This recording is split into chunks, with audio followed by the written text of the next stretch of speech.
galerinha, vamos começar hoje a falar de derivada de uma função composta. Eu acho que essa aqui é uma das mais importantes, principalmente quando você vai estudar MHS, ondas. Então, vamos direto ao ponto aqui.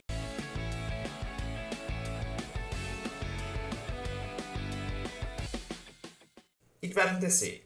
Vou pegar uma função que ela é definida, o h de x aqui, como g de f de x. Ou seja, é como se tivesse uma função dentro da outra. Vamos primeiro dar um exemplo para você entender do que eu estou falando aqui. Imagina que você teria o seguinte, ó, seno de 3x. Vamos lá, exemplo. Olha, isso aqui é uma função, ó. O meu f de x, ele é a função 3x. Faz sentido isso? Então, dentro do seno, aqui no argumento da função seno, existe uma função 3x. Ou seja, quando tem uma função dentro da outra, nós vamos dizer aqui que esse é o tipo de função composta. Tudo bem? Tá, entendido então o que é a ideia aqui. Vamos ver como é que funciona. Ó. Como é que eu calculo então a derivada de h, olha só, desta função, em relação a esse argumento que está aqui dentro, e não a este, ó. Bom, vamos pensar aqui um pouquinho. Olha só como é que eu vou fazer isso. Para eu entender como é que vai ficar isso aqui, eu vou fazer o seguinte, ó. Vamos chamar essa função aqui, ó, y, tá? Y, tá? Entenda que isso aqui é uma outra variável, y. Então, eu vou fazer o seguinte, ó, dh dx.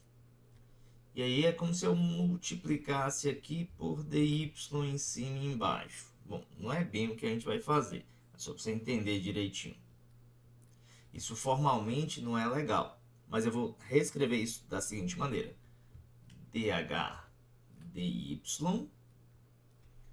dy dx. Bom, os matemáticos nem gostam muito disso, né? Mas na prática funciona muito bem essa ideia aqui. Ou seja, nós vamos derivar a função de fora, ou seja, a h, em relação a esta variável y, e depois eu vou pegar a função de dentro y e derivar em relação a x. Faz sentido ou não? Deixa eu tentar te mostrar aqui então. Bom, mas h é a mesma função g, né? h de x é a mesma função g, só que de y, né? Então eu vou escrever assim, ó, dg dy e dy dx. Aí você pensa assim, pô, professor, mas o y é f de x, né? Então, se você quiser trocar aqui, ó, o y por f de x, não tem problema, ó. Ou seja, o g é uma função de y, eu posso até escrever aqui caso você queira, e o f é uma função de x. Por que eu estou reescrevendo assim? Porque veja, ó, a variável y que aparece aqui em cima, aparece aqui embaixo. O x que aparece aqui em cima, aparece aqui embaixo. Então, vamos lá ver como é que funciona isso, ó. Na prática, a gente costuma dizer o seguinte. Isso é a derivada de fora vezes a derivada de dentro. Deixa eu tentar te mostrar como é que isso funciona. Você vai pegar a derivada da função mais externa e depois multiplicar pela derivada da função mais interna.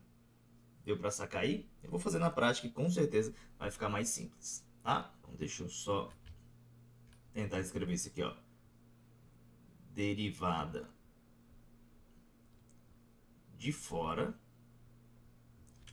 vezes a derivada de dentro. Bom, vamos ver como é que isso acontece. Vou pegar o nosso primeiro exemplo aqui, h de x. Olha só, o seno de x ao quadrado. Olhando para essa função, você consegue ver que existe uma função dentro da outra? Ó, a de fora é o seno, tá vendo? Ó, fora. E a de dentro é o x ao quadrado. Agora deu para entender o que é fora e o que é dentro? Então, a derivada dessa função composta vai ficar sendo a derivada de fora vezes a derivada de dentro. Deixa eu te mostrar aqui então, ó. dh dx ficaria. A de fora é o seno, não é? Então, quem que é a derivada do seno? Já vimos nas aulas anteriores, ó. É o cosseno. Então, você repete aqui, ó, o argumento lá. Derivada de fora é o cosseno. E aí, olha para a função de dentro agora, ó. Quem é a função de dentro? X ao quadrado. Então, x ao quadrado, a derivada é 2x. Prontinho. Resolvido. Parece estranho no começo, mas depois que você entende o que é derivada de fora e derivada de dentro, fica muito mais simples. Vamos lá ver se a gente consegue aqui outro exemplo. Ó. Vamos pegar esse aqui, ó. O seno de x ao cubo. Professor, como é que fica isso aqui, ó? Derivada disso, hein? Ó, quem que é fora e quem que é dentro? Eu quero que você primeiro entenda isso aí. Vamos lá. O que é fora? O que é dentro? Ó, fora existe uma função elevada ao cubo, né? Tá vendo? Ó? A função de fora é alguma coisa elevada ao cubo. E a função de dentro é o x, ó. Então eu vou botar aqui, ó, dentro. Na verdade é o seno de x, né? E aqui é fora, ó. Então me ajuda com essa aqui, vai lá. Me ajuda com essa aqui, ó. Derivada de fora, que é aquela coisa ao cubo, né? O que é aquela coisa? É o seno. Então, quando está o cubo, como é que você deriva alguma coisa ao cubo? O 3 baixa, ó. E aquela coisa, você subtrai 1 lá no expoente. Como tinha o cubo, né? 3, subtrai 1, fica 2. Mas o que é aquela coisa? É o seno. Então, você deixa aqui dentro, ó. Prontinho. Agora, vamos derivar só o que está dentro do parênteses, tá vendo? Ah, tá. Dentro é o seno, derivada de seno é o cosseno. Prontinho, derivou já. O difícil aqui, galera, às vezes é perceber como é que você observa o que está fora, o que está dentro, né? Às vezes dá uma pequena confusãozinha. Mas deu para sacar aí? Vou fazer mais uma, tá bom? Ó, mais uma aqui, depois a gente vai aplicar aqui no MHS, que são equações muito conhecidas aí no ensino médio. Deixa eu pegar outra funçãozinha aqui, ó. Bom, e essa aqui? Vamos lá. Ó, é o cosseno de 2x. Como é que você vai fazer? Bom, primeiro você tem que identificar quem é que está fora e quem é que está dentro, não é verdade? Vamos lá então, ó. Fora é o cosseno, percebe? Fora. E dentro é essa funçãozinha aqui, ó, 2x. Né? Então, vamos derivar fora. Derivada de cosseno é quanto? Menos o seno. Aí você repete aqui, né? Ó, o argumento você repete.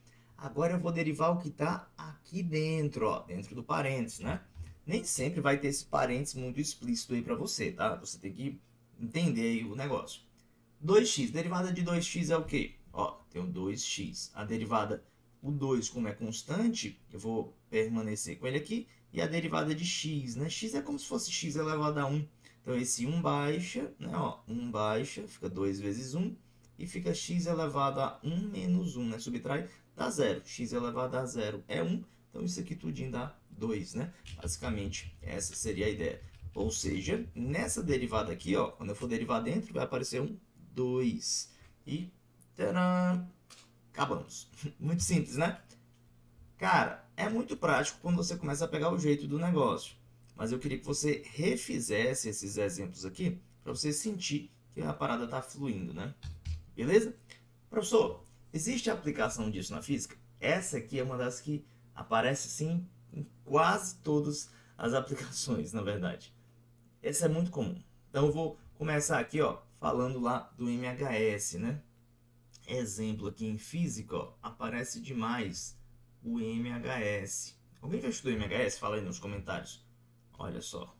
No MHS, normalmente, eu tenho uma função dessa forma, ó, x de t, que é da forma a cosseno de 2πf vezes o tempo mais um ângulo inicial, uma fase inicial. Bom, normalmente você quer o meu x em função do tempo, né? Ou seja, a partícula fica indo e voltando, né? Até mais a e até menos a. É mais ou menos algo deste tipo, ó. Ela tem aqui x igual a 0, então ela vai caminhar até mais a quando o cosseno for positivo e até menos a quando esse cosseno for negativo, ou seja, de menos 1, né? Menos 1. Muito bem. Bom, e aí, o que vai acontecer aqui? Então, vai até mais a quando o cosseno for mais 1 e até menos a quando o cosseno for menos 1. Como é que é a velocidade dessa partícula? Então, se você imaginar a partícula aqui se movendo, ó, como é que é a velocidade dessa partícula, né? Como é que é a velocidade dela? Bom, a velocidade, a gente pode pensar que, já que eu tenho um x como função do tempo sendo a posição, a velocidade é a derivada, olha só, da posição em relação ao tempo. Tá, legal. Então, como é que eu vou derivar isso aqui, ó? Primeira coisa, se tem uma constante multiplicando, eu deixo a constante aqui fora, tá? Para abreviar mais um pouquinho, eu vou dizer que esse 2πf eu vou chamar de ômega, tá bom? A gente chama lá de frequência angular. Então, olha só, vai ficar assim, derivada de cosseno. O que é a derivada de cosseno? Aí você vai dizer, professor, é menos o seno. Aí você repete, ó. Né? Mas, você vai prestar atenção e perceber que aqui dentro tem outra função, né? É uma função como se fosse uma reta, ó. AT mais B, né? Como se fosse um f de t, assim, ó. AT mais B, a função de uma reta, tá vendo? Na hora que você percebe isso aqui, você tem que derivar multiplicando também a de dentro. Olha só.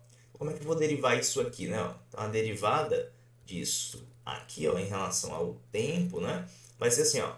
A constante se repete, derivada de t em relação a t dá 1. E a derivada de b, já que ele está sozinho aqui, é 0. Ou seja, é simplesmente a. Quem que é o a? O a é quem está multiplicando o tempo. Ó. Nesse caso aqui é o ômega. Então eu tenho que multiplicar pelo ômega. Ou seja, a velocidade do ômega está menos ômega a seno de ômega t mais φ0.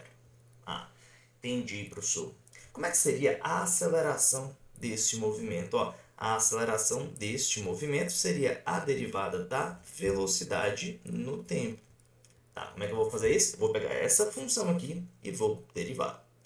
Lembra que eu mantenho logo a constante antes, ó, menos ômega a.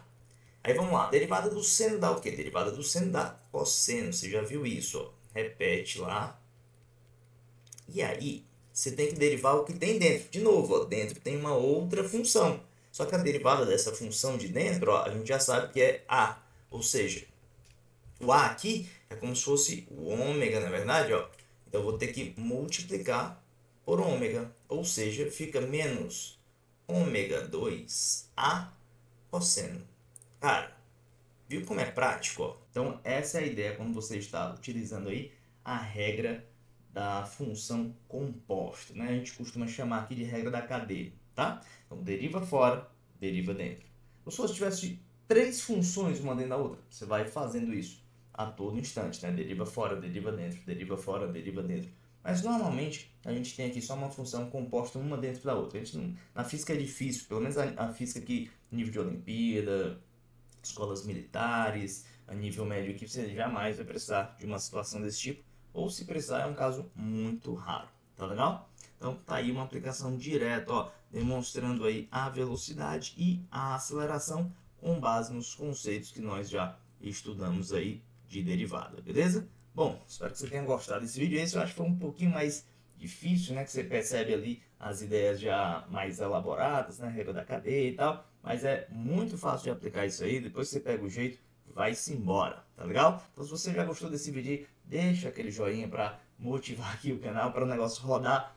Deixa um comentário aí se você tiver alguma dúvida ou sugestão, tá legal? E se ainda não é inscrito, se inscreve agora e acione o sininho para receber notificação quando chegar vídeo novo. E aí eu vou ficando por aqui. Muitíssimo obrigado pela atenção de todos. Aquele abraço e até mais.